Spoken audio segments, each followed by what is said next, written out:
Hi friends, ಬನ್ನಿ ಇವತ್ತೊಂದು ವಿಶೇಷವಾದ ಮಾವಿನಕಾಯಿ ಚಟ್ನಿ. ಸೀಸನ್ ಶುರು ಆಯ್ತಲ್ವಾ, ಇವಾಗ ಶುರು ಮಾಡಿದ್ರೆ ನಾವು ಮಾಡೋದಕ್ಕೆ ಸುಮಾರು ಸತಿ ಮಾಡಿ ತಿನ್ಬೋದು. ಸೀಸನ್ ಬರುವಾಗ ಪ್ರತಿಯೊಂದು ಹಣ್ಣು ಮತ್ತು ತರಕಾರಿನ ಉಪಯೋಗಿಸ್ಬೇಕಂತೆ.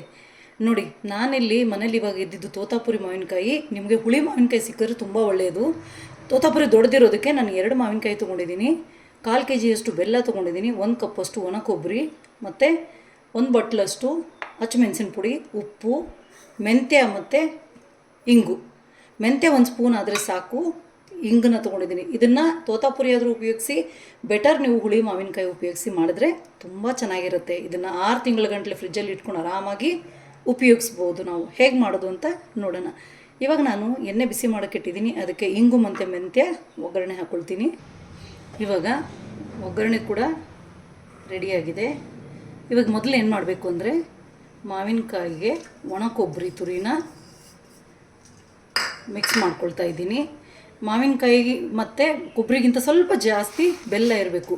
ತುರಿದ್ಬಿಟ್ಟು ಹಾಕ್ಕೊಳ್ಳಿ, ಸೊ ಆವಾಗ ಅದು ಚೆನ್ನಾಗಿ ನೀರು ಬಿಡುತ್ತೆ.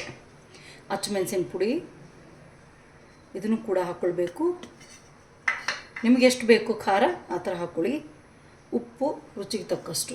ನಾನಿಲ್ಲಿ ದೊಡ್ಡ ಸ್ಪೂನಲ್ಲಿ 1.5 ಸ್ಪೂನಷ್ಟು ಇಟ್ಕೊಂಡಿದ್ದೀನಿ ಮತ್ತು 1 ಸ್ಪೂನಷ್ಟು ಅರಿಶಿನ ಪುಡಿ ಹಾಕ್ಕೊಳ್ತೀನಿ. ಇವಾಗ ಒಗ್ಗರಣೆ ಕೊಟ್ಕೊಂಡಿದ್ದೀವಲ್ಲ, ಎಣ್ಣೆ, ಮೆಂತ್ಯ ಮತ್ತು ಇಂಗನ್ನು ಇದ್ರ ಮೇಲೆ ಹಾಕ್ಕೊಳ್ತಾ ಇದ್ದೀನಿ ನಾನು. ಇವಾಗ ಇದನ್ನು ಚೆನ್ನಾಗಿ ಕಲಸಿ ಒಂದು ಅರ್ಧ ಗಂಟೆ ಅಷ್ಟು ಹೊತ್ತು ಊರೋದಕ್ಕೆ ಇಡಬೇಕು. ಅದೆಲ್ಲ ಮಿಕ್ಸ್ ಆಗಿ ಹೊಂದ್ಕೊಂಡ್ಮೇಲೆ ಇದನ್ನು ಮಿಕ್ಸಿಗೆ ಹಾಕಿಬಿಟ್ಟು ಪೇಸ್ಟ್ ಮಾಡ್ಕೊಳ್ಬೇಕು.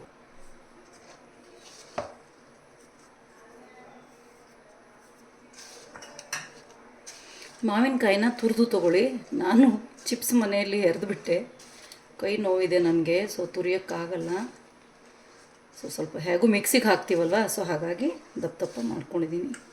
ಹೆರೆದಿಟ್ಕೊಂಡ್ರೆ ತುಂಬ ಚೆನ್ನಾಗಿ ಮಿಕ್ಸ್ ಆಗುತ್ತೆ. ಈ ಥರ ಮಿಕ್ಸ್ ಮಾಡಿಬಿಟ್ಟು ಇವಾಗ ಇದನ್ನೊಂದು ಅರ್ಧ ಗಂಟೆ ಅಷ್ಟು ಹೊತ್ತು ಬಿಡಬೇಕು. ನೋಡಿ, ಇವಾಗ ಹೀಗೆ ರೆಡಿಯಾಗಿದೆ. ಇದನ್ನು ನಾವು ಮಿಕ್ಸಿ ಮಾಡಿಕೊಂಡು ಪೇಸ್ಟ್ ಮಾಡಿಕೊಡ್ಬೇಕು. ಇದಕ್ಕೆ ಯಾವುದೇ ರೀತಿ ಒಗ್ಗರಣೆ ಏನೂ ಇರೋದಿಲ್ಲ.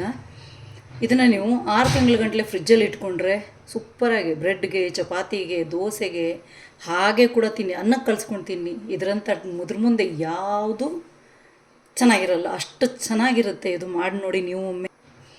ಈ ಥರದ್ದು ಎಲ್ಲ ಉಪ್ಪಿನಕಾಯಿಗಳನ್ನ ನಮ್ಮ ಉತ್ತರ ಕರ್ನಾಟಕ ಮಂದಿಯಿಂದನೇ ಕಲಿಬೇಕು. ನೋಡಿ ಎಷ್ಟು ಚೆನ್ನಾಗೆಲ್ಲ ಮಿಕ್ಸ್ ಆಗಿಬಿಟ್ಟು ಅದು ನೀರನ್ನು ಬಿಟ್ಕೊಂಡಿದೆ. ಇವಾಗ ಇದನ್ನು ಮಿಕ್ಸಿಗೆ ಹಾಕಿ ಚಟ್ನಿ ಮಾಡ್ಕೊಳ್ಳೋಣ. ನೋಡಿ, ಇವಾಗ ಸೂಪರಾಗಿರೋ ಚಟ್ನಿ ರೆಡಿ ಆಯಿತು. Thanks for watching. Please subscribe my channel.